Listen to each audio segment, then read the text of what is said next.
Part G of question 10 asks us to find the measure of angle 1 in this diagram shown here.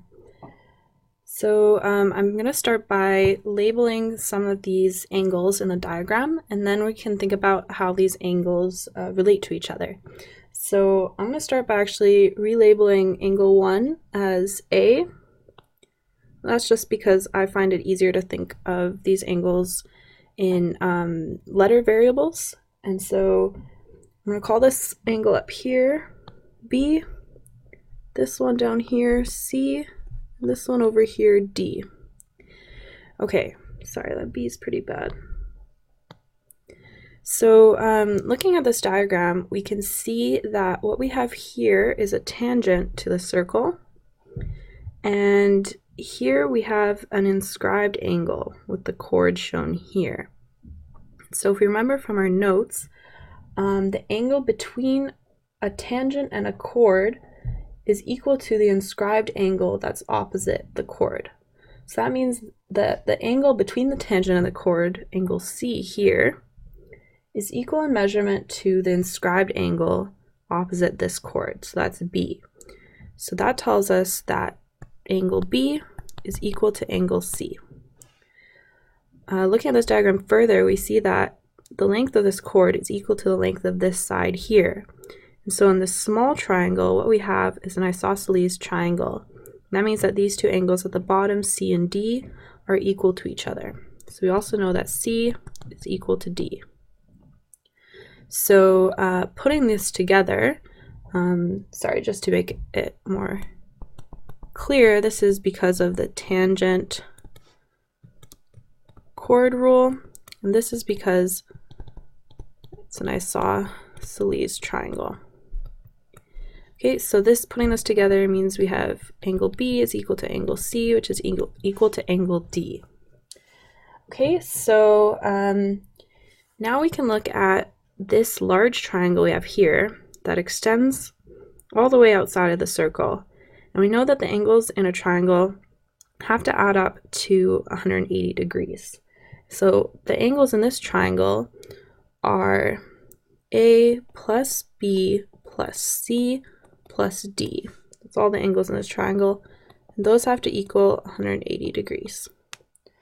So plugging in what we know up here, that all of these are equal, I'm going to change B, C, and D to just B. So I have A plus B plus B plus B equals 180 degrees. And simplifying that gives us A plus 3B equals 180 degrees. Okay, we can come up with another equation from this diagram, and that's this situation here where we have a straight line, that's this tangent, and we know that the angles along a straight line have to add up to 180 degrees. So that means that 58 degrees plus A plus C equals 180 degrees. And so again, I'm going to substitute C for B because we have this relationship here.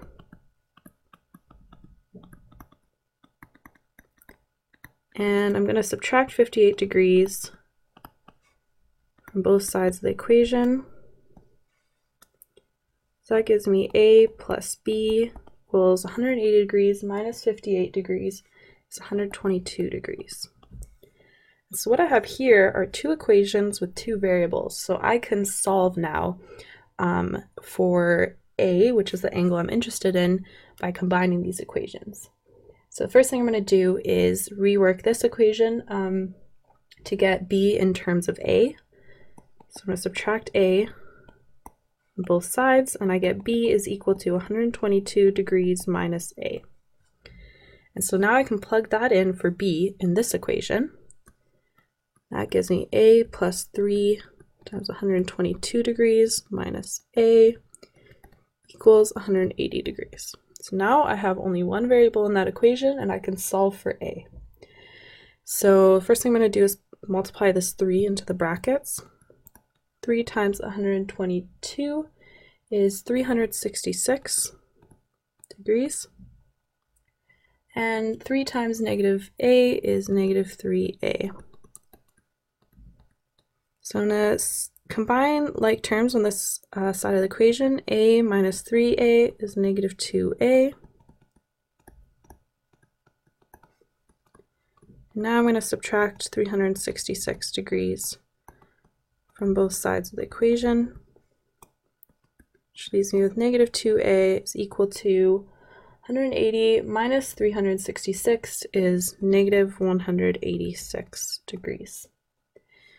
Then dividing by negative 2 on both sides of my equation leaves me with a is equal to 93 degrees. So if you remember, a is what we renamed angle 1 to, so a is equal to angle 1, which is equal to 93 degrees. So 93 degrees is the answer to part G of question 10.